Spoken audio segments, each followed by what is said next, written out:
¿qué nos hace humanos? Parece una pregunta sencilla, casi de manual, pero el texto que analizamos hoy, ofrece una respuesta que desafía casi todo lo que solemos dar por sentado. No va de cerebros más grandes o de herramientas más sofisticadas, no. Hoy nos metemos de lleno en una idea muy provocadora, que el origen de la humanidad moderna no es un peldaño más en la escalera evolutiva, sino un salto radical, una especie de Big Bang de origen espiritual. Es una tesis muy potente, desde luego. Y creo que es importante empezar aclarando algo sobre nuestro análisis de David. No vamos a entrar a debatir la validez de la fe o la teología, no. Nuestra misión es examinar los argumentos que presenta el texto, ver cómo el autor conecta biología, arqueología y filosofía para sostener esa idea central. La idea de que la irrupción de la trascendencia, o sea, la conciencia de que hay algo más allá de lo material, es la verdadera cuna de nuestra especie. Y para eso nos vamos a centrar en dos pilares que el autor considera cruciales: la extrañísima anomalía del comportamiento humano y, por otro lado, el increíble descubrimiento de Göbekli Tepe. Perfecto. Pues empecemos por esa anomalía, porque el texto arranca con una contradicción que, cuanto más la piensas, más vertiginosa es. A ver, nos dice que compartimos más del 98% del ADN con los chimpancés. Genéticamente, somos primos hermanos. Pero si comparas su mundo, sus herramientas, su organización con el nuestro, la distancia es un abismo. Es que es insondable. ¿Cómo se explica esa desproporción tan brutal? Esa es la pregunta de partida, claro. El autor lo llama la discontinuidad conductual. Y argumenta con mucha fuerza que los cambios anatómicos graduales que siempre nos han contado, ya sabes, el bipedismo, el crecimiento del cerebro, pues que no son suficientes. Simplemente no bastan para explicar fenómenos que son única y exclusivamente humanos. No hablamos de una diferencia de grado, sino de naturaleza. Vale, pero aquí alguien podría decir, a ver, otros animales también tienen comportamientos complejos. Se habla mucho de cultura en los primates, herramientas en los cuervos, incluso de rituales de duelo en elefantes. ¿Dónde traza la línea el texto para decir, no, lo nuestro es radicalmente distinto? Buena pregunta, porque ese es un matiz fundamental. El texto no niega la complejidad del mundo animal para nada. Lo que señala como exclusivo es la base sobre la que construimos nuestros comportamientos. Y esa base es el símbolo. A ver, un chimpancé puede usar una piedra para abrir una nuez. Es una relación directa utilitaria. Un humano puede coger esa misma piedra, tallarla de una forma y convertirla en un dios, en un antepasado. Ya no es una herramienta para actuar sobre el mundo, es un símbolo para darle un significado. Y a partir de ahí, claro, todo cambia. Claro. Piensa en el lenguaje, que no solo describe lo que hay, sino que crea realidades nuevas. Leyes, promesas, ficciones, o en el arte abstracto. Y sobre todo, en lo más radical, la capacidad de sacrificarse por ideales invisibles. La patria, la justicia, el honor. Ningún animal muere por una bandera. Entiendo. Espera, es casi como si la máquina, el hardware, fuera muy parecida. Pero de repente alguien nos hubiera instalado un sistema operativo completamente diferente. Uno que no solo procesa el qué es, lo que tenemos delante, sino que está obsesionado con el qué debería ser. Es una buena forma de verlo. Es una analogía perfecta. Perfecta. Y lo fascinante aquí es que el texto no niega la neurociencia ni la biología, sino que las integra y a la vez señala sus límites. Acepta, por supuesto, que la corteza prefrontal nos dio las herramientas. Más capacidad de planificar, de controlar impulsos. Pero subraya una distinción que es crucial. Las herramientas no explican el propósito. Dicho de otro modo, la biología explica el cómo pudimos empezar a actuar contra nuestro interés inmediato, pero no el para qué lo hicimos. Nos dio la capacidad de ayunar, pero no la razón para querer hacerlo. Claro, el cómo biológico está ahí, pero sigo sin ver de dónde sale ese para qué tan raro. Si la biología no nos da la respuesta, ¿dónde la encuentra el texto? ¿Cuál fue esa chispa que encendió el nuevo sistema operativo? Pues el autor sitúa ese punto de inflexión en la aparición de una conciencia muy particular. No solo la autoconciencia, no. La conciencia de la propia finitud. La conciencia de la muerte, del paso del tiempo, y como consecuencia, la aparición de las ideas del bien y del mal, como guías para navegar esa existencia. En el momento en que un ser entiende que va a morir, Su vida deja de ser una mera sucesión de estímulos, de hambre, miedo, deseo, y se convierte en una biografía, en un relato con principio y fin que necesita un sentido. O sea que no es solo empezar a pensar más, sino empezar a pensar en lo que no está, en el pasado que ya no es, en el futuro que todavía no es, y sobre todo en la propia ausencia, en la muerte. Eso es un cambio de perspectiva brutal. Exacto. Y eso nos lleva directos al concepto clave que propone el texto, la lógica del deber. Esta nueva lógica se opone frontalmente a la lógica puramente biológica, que es la de la supervivencia y la gratificación instantánea. La lógica del deber es la que nos permite hacer cosas incomprensibles, incomprensibles para cualquier otro animal. Es la que inspira al monje a ayunar, la que lleva a un soldado a morir por una idea, la que nos hace obedecer leyes invisibles incluso cuando nadie nos ve. Es una ruptura total con el imperativo natural de lo que me conviene ahora. Hay una frase en el texto que al leerlo me impactó, que creo que lo resume de una forma muy potente. Decía algo así como: ningún animal vive orientado por lo que debería ser en lugar de por lo que le conviene ahora. Y es demoledora. Pone el dedo en la llaga de esa anomalía. Un león no se debate moralmente sobre si debería cazar esa cebra. Si tiene hambre y puede, lo hace. Y punto. Nosotros, en cambio, vivimos constantemente en esa tensión. Precisamente. Y fíjate que esto no es una idea que surja de la nada.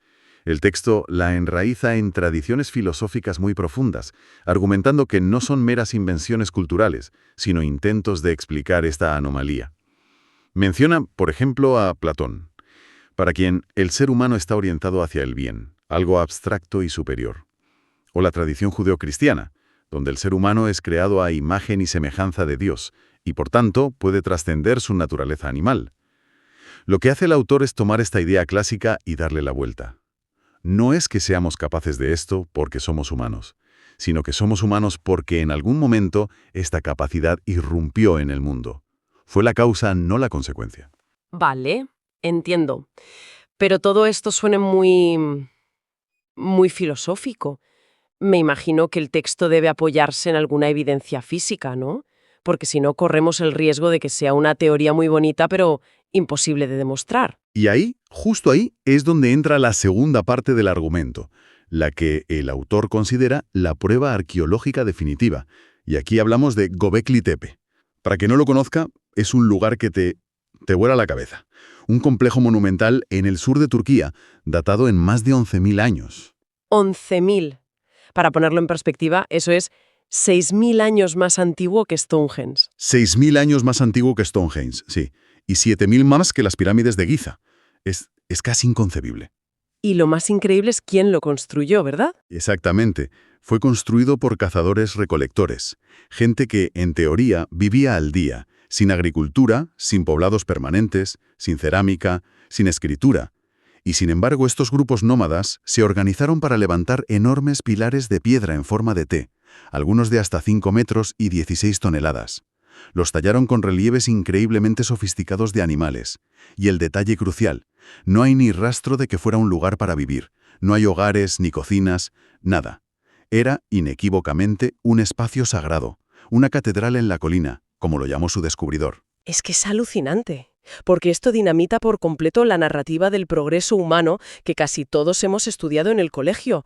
La historia que siempre nos habían contado era lineal, muy lógica, muy materialista, ¿no? Sí, esa secuencia clásica que todos conocemos.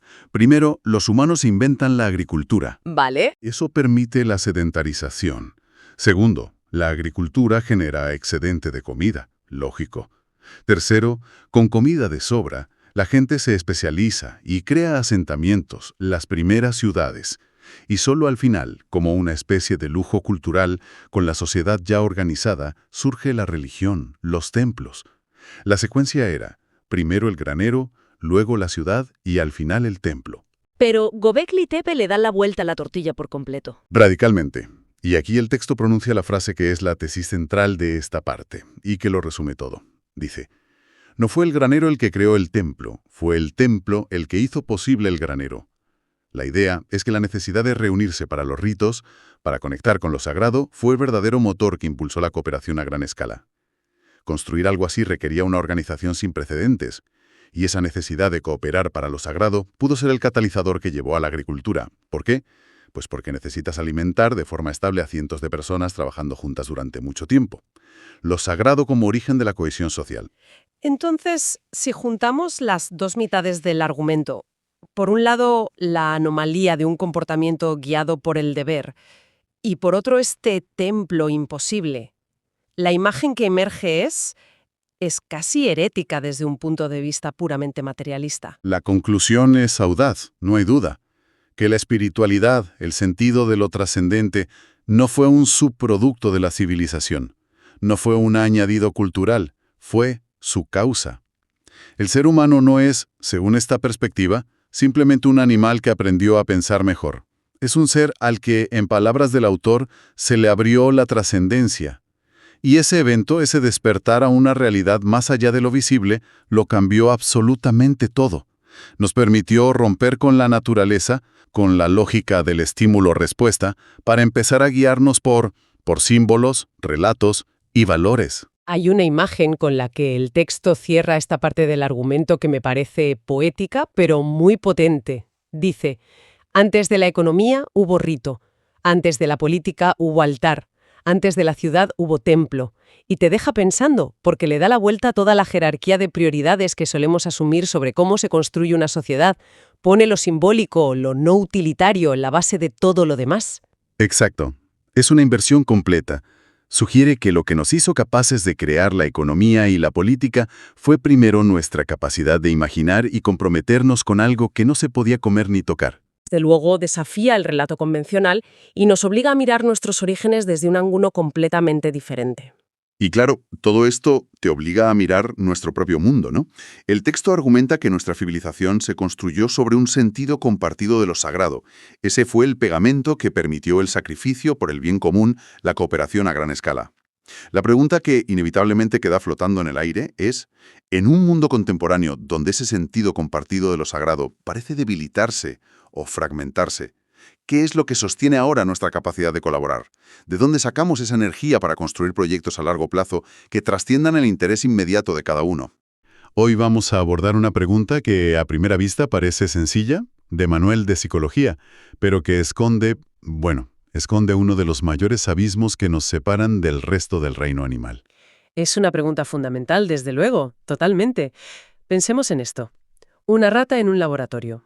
Se le enseña que si presiona una palanca, de vez en cuando, de forma totalmente impredecible, obtiene comida.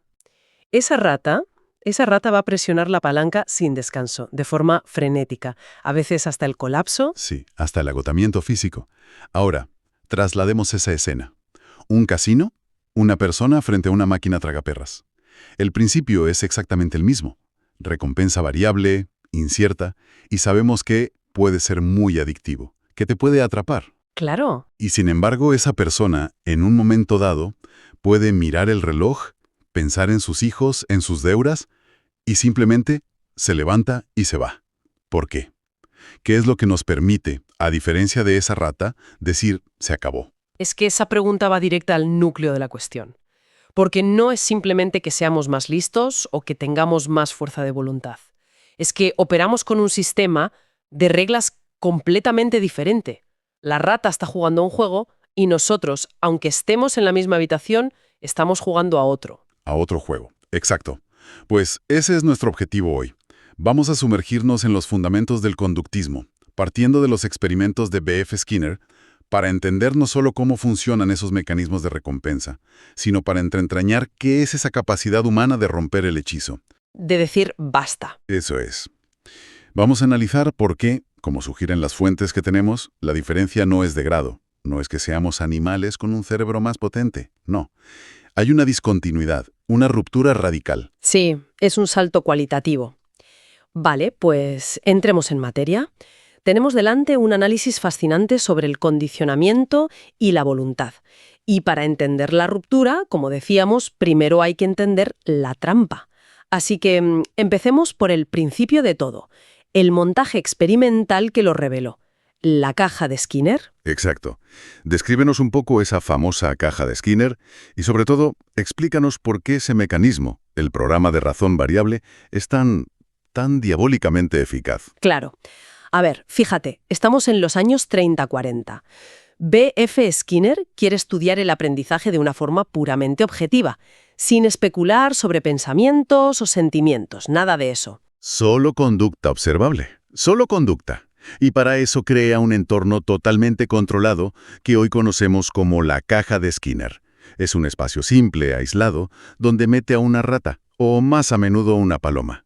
Y dentro solo hay un elemento con el que puede interactuar, un disco en la pared que puede picotear o una pequeña palanca. El objetivo es ver cómo se puede moldear su conducta a través de refuerzos, o sea, de premios, que en este caso es comida, claro. La motivación más básica. La más básica. Al principio, Skinner prueba lo más lógico, el refuerzo continuo. La paloma picotea el disco una vez y recibe una bolita de comida. Picotea otra vez, recibe otra. 1 a 1. 1 a 1. Aprende rapidísimo, pero tiene un problema. En cuanto dejas de darle comida, la conducta se extingue muy deprisa. Es predecible. Pero entonces Skinner da con la clave, casi por accidente. Y es el programa de razón variable, o RB. Y esto lo cambia todo. Aquí es donde la cosa se pone interesante, porque deja de ser predecible. Totalmente. En el RB, la recompensa es aleatoria.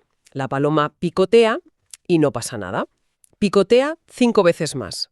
Y de repente, premio. Luego puede picotear 20 veces sin obtener nada, y a la 21ª, otra vez comida. O sea, desde el punto de vista del animal, es imposible saber qué piquetazo será el bueno. Imposible. Y es esa incertidumbre, esa promesa de que el próximo podría ser el que funcione, lo que genera una conducta increíblemente persistente y rápida.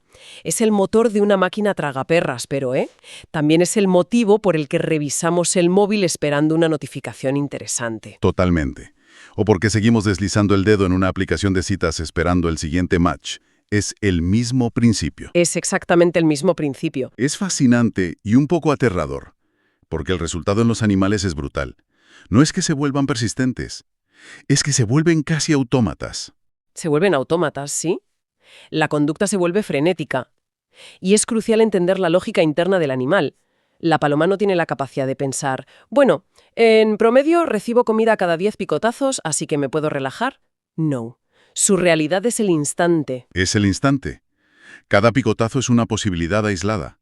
No picotear significa arriesgarse a perder la recompensa que, quizá, estaba justo en ese intento. Para un cerebro diseñado para la supervivencia en la naturaleza, donde una valla que no recoges o un insecto que no cazas puede ser vital, detenerse es una estrategia perdedora. Claro, el sistema está diseñado para no parar nunca mientras exista la más mínima posibilidad. Nunca. Siguiente puede ser el bueno. Pero aquí es donde me cuesta imaginar el clic en nuestro cerebro, el que nos saca de ahí. Claro. O sea, el animal está completamente atrapado y de repente nosotros no. ¿Es un interruptor que se activa? ¿O es más bien como una voz de fondo que va ganando volumen hasta que le hacemos caso? Las fuentes hablan de una ruptura humana. ¿Dónde ocurre esa ruptura? Esa es la pregunta del millón. La ruptura humana no es un simple aumento de potencia, es la aparición de una nueva función. Y si buscamos su base física, todos los análisis apuntan al mismo sitio, la corteza prefrontal. Ujú. Es esa parte del cerebro, justo detrás de la frente, que en los humanos tiene un desarrollo, desproporcionado en comparación con cualquier otro animal, incluidos nuestros parientes primates más cercanos. Ah, claro, la corteza prefrontal. Es de lo que siempre se habla cuando se menciona la planificación, el control de impulsos, la toma de decisiones complejas. Es esa parte del cerebro que nos salva de nuestros propios impulsos skinnerianos. Nos salva, o al menos nos da la opción de salvarnos, porque no es solo una cuestión de tamaño, de tener más hardware. Es que ese hardware tan desarrollado permite que se ejecute un software completamente nuevo. ¿Entiendo? Permite lo que llamamos funciones ejecutivas, la capacidad de inhibir un impulso inmediato, de proyectarnos en el futuro y evaluar las consecuencias de nuestros actos. Una paloma es su impulso de picotear en ese momento. Un humano tiene un impulso de seguir apostando, pero puede dar un paso atrás, observar ese impulso como algo ajeno a suyo más profundo y tomar una decisión sobre él. Esa capacidad de autoobservación. Ese es el primer paso de la ruptura. Vale. La corteza prefrontal es la pieza física, la máquina. Pero eso no me lo explica todo. Tiene que haber un proceso, algo que corra en esa máquina, que nos permita hacer ese cálculo de esto ya no me compensa. ¿Qué es lo que pasa por nuestra cabeza en ese momento que no pasa por la de la paloma? Pues los análisis que manejamos lo desglosan en varios niveles, cada uno más complejo que el anterior. El primer nivel, el más fundamental, es la capacidad de hacer un análisis de pérdidas. Un balance. Un balance, exacto. Y aquí la diferencia es como la noche y el día. La paloma, como decíamos, solo registra el evento inmediato y positivo, picoteo y, a veces, hay comida. Su contabilidad solo tiene una columna, la de las ganancias. Claro, no lleva un libro de cuentas. No está calculando el coste de oportunidad de estar ahí picoteando en vez de hacer otra cosa. Exacto, su cerebro no está diseñado para eso. El cerebro humano, en cambio, gracias a esa capacidad de abstracción que nos da la corteza prefrontal, no solo registra la ganancia esporádica, también registra el coste acumulado, el tiempo perdido, la energía gastada y, en el caso del casino, el dinero invertido. El proceso mental humano no es «he ganado», sino «¿cuál es el balance neto?». Vale, y ese proceso es, sí, acabo de ganar 5 euros, lo cual me da un subidón de dopamina, pero un momento, llevo aquí 2 horas y he metido 100 euros en la máquina. El resultado neto es que voy perdiendo 95. O sea que la clave no es la fuerza de voluntad para resistir el subidón, sino la capacidad de cambiar de perspectiva, de alejarte del evento inmediato y ver el panorama completo. Es la contabilidad. Es la contabilidad, sí. Es la capacidad de crear un concepto abstracto llamado balance neto y darle más peso que a la sensación física e inmediata de la recompensa. Esa conclusión puramente racional, esta actividad ya no es rentable, tiene el poder de anular la ley del refuerzo variable. Es el primer gran superpoder que nos diferencia. Y eso me lleva al siguiente paso lógico. Si puedo calcular que algo no es rentable, puedo crear una regla para el futuro. Esto me recuerda cuando intenté dejar de revisar el correo del trabajo por la noche. Un gran ejemplo. Cada notificación era una recompensa incierta. Podía ser algo urgente, algo bueno o nada, un puro RB. Lo que me funcionó no fue la fuerza de voluntad, sino una regla que me autoimpuse. A las 8 de la tarde, el móvil se queda cargando en la cocina. Y punto, es exactamente eso. Es lo que describen las fuentes como conducta guiada por reglas, ¿no? Has dado en el clavo y con un ejemplo perfecto. Ese es el segundo nivel de la ruptura. El lenguaje y el pensamiento abstracto nos permiten hacer algo que ningún otro animal puede: crear normas verbales que gobiernan nuestro comportamiento futuro. Claro, la paloma opera en un marco simple de sí, entonces. Si picoteo, entonces quizá haya comida. Es una contingencia directa con el entorno. Nosotros podemos crear un marco del debería. Aunque sienta el impulso de jugar, debería irme porque he superado mi límite de 50 euros. Y esa regla, si pierdo 50 euros me voy, se convierte en una ley interna que tiene más poder que el propio interno. Es como si lleváramos nuestro propio legislador en la cabeza. Exactamente. Es un legislador interno. Y esa regla autoimpuesta, nacida del razonamiento y el lenguaje, puede inhibir la conducta de forma mucho más eficaz y estable que el simple agotamiento o la fuerza de voluntad momentánea. Estamos superponiendo una capa de control simbólico y abstracto sobre nuestra biología más primitiva. Y es aquí donde la cosa se vuelve aún más profunda. Sí, porque si seguimos tirando del hilo, no todas nuestras reglas son sobre dinero o sobre rentabilidad. El análisis que tenemos delante habla de reforzadores abstractos, de cosas que nos mueven y que no se pueden contar. Y creo que aquí es donde la distancia con la paloma se vuelve ya un abismo insondable. Un abismo, sí, porque entramos en el terreno de las motivaciones puramente simbólicas que no tienen existencia física. Un ejemplo que se menciona es la vergüenza o la moralidad. Claro.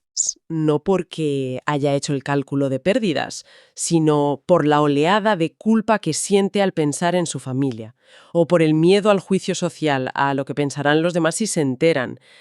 ¿Qué son la culpa o la reputación?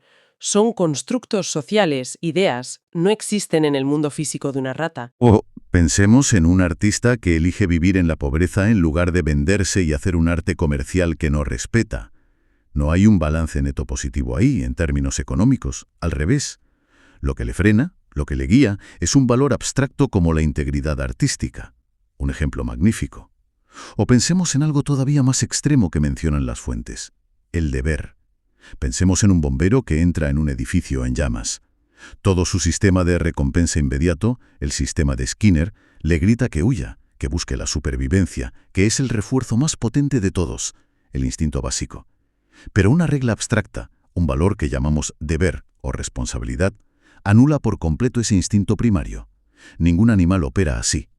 Esa es la discontinuidad en su máxima expresión. Y por encima de todo eso está la propia voluntad, la capacidad de decir no, simplemente como un acto de afirmación de la propia identidad, sin más justificación. Espera, entonces, si juntamos todo esto, la contabilidad de pérdidas, las reglas que nos ponemos, los valores como el deber o la vergüenza, ¿no estamos hablando de que simplemente tenemos una corteza prefrontal más grande y ya? No, en absoluto. Porque si fuera solo una cuestión de potencia de cálculo, un chimpancé, que tiene un cerebro bastante complejo, debería tener una versión mini de esta capacidad de decir basta. Pero lo que describes suena a algo completamente distinto. Es como si jugáramos a un juego diferente, no solo una versión mejorada del mismo. Esa es la conclusión fundamental que se extrae de estas fuentes. La diferencia no es cuantitativa, no es una cuestión de grado, es cualitativa. Es una ruptura radical en la historia de la evolución. Y el argumento es potente. Si fuera una simple mejora gradual, esperaríamos ver formas más rudimentarias pero reconocibles de estas capacidades en otras especies. Y sí, los grandes simios muestran cierto autocontrol, pueden aplazar una gratificación, pero no vemos en ellos ni rastro de un análisis de pérdidas netas, ni de la creación de reglas verbales para el futuro, y mucho menos de una conducta guiada por el honor o el sentido de la vida. Es como si en algún punto de nuestra evolución se hubiera producido un salto, no una rampa suave, sino un escalón. Un salto, un quiebre. Y aquí es donde el análisis se topa con el misterio. Porque, como bien señalan las fuentes, no tenemos ni idea de cómo o por qué se produjo ese salto. No sabemos en qué momento el Homo sapiens empezó a distanciarse de la lógica puramente biológica del estímulo-respuesta para empezar a habitar, simultáneamente, un mundo simbólico. Un mundo de ideas, valores y significados. No fue una adaptación más para cazar mejor o sobrevivir al frío. Fue la emergencia de algo completamente nuevo en el universo, que sepamos. La capacidad de actuar en contra de la ganancia inmediata, de decir no a un impulso reforzado y de guiar nuestra vida por conceptos que nosotros mismos hemos creado. Somos el animal que puede entender las reglas del juego y aún así decidir no jugar. Has dado con la definición perfecta. Somos, hasta donde sabemos, el único ser que puede observar la ruleta conductual desde fuera, analizar sus engranajes, entender su tremendo poder de atracción sobre nuestra propia biología y, a pesar de todo, conservar la libertad de decidir levantarse de la mesa. Y esa capacidad, aunque no sepamos explicar del todo su origen, es lo que define tanto nuestra grandeza como nuestra carga. ¡Qué viaje! Es increíble cómo algo tan simple como una paloma picoteando un disco nos puede llevar a estas profundidades. Hemos pasado de la conducta automática, persistente, del animal, atrapado por la promesa de la recompensa impredecible, a la asombrosa capacidad humana de detenerse. Es un salto enorme.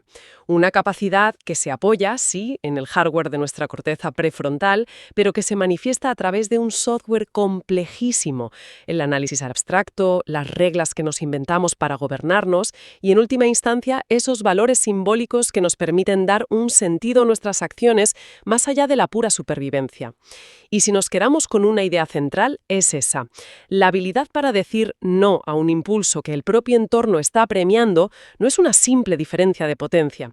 Es un cambio cualitativo, una nueva dimensión del ser. Y es precisamente en ese espacio que se abre entre el impulso y la acción donde reside la posibilidad de la libertad y, por supuesto, de la responsabilidad. Sin duda, el análisis nos deja con ese gran misterio sobre el origen de esta capacidad única. Pero si lo traemos a nuestra vida cotidiana, creo que nos lanza una pregunta muy directa. En las múltiples cajas de Skinner en las que vivimos a diario, ¿Que son muchas? muchísimas. Esa espiral infinita de las redes sociales, las dinámicas de validación en el trabajo, incluso ciertas relaciones. Estamos actuando como la paloma, guiados por la recompensa impredecible del siguiente me gusta, del siguiente correo de aprobación, del siguiente gesto de afecto intermitente. ¿O estamos realmente usando esa capacidad única que tenemos para hacer un balance? Para aplicar nuestras propias reglas y decidir conscientemente cuándo es el momento de levantarse de la mesa y caminar en la dirección que no nos marca el entorno, sino la que realmente hemos elegido.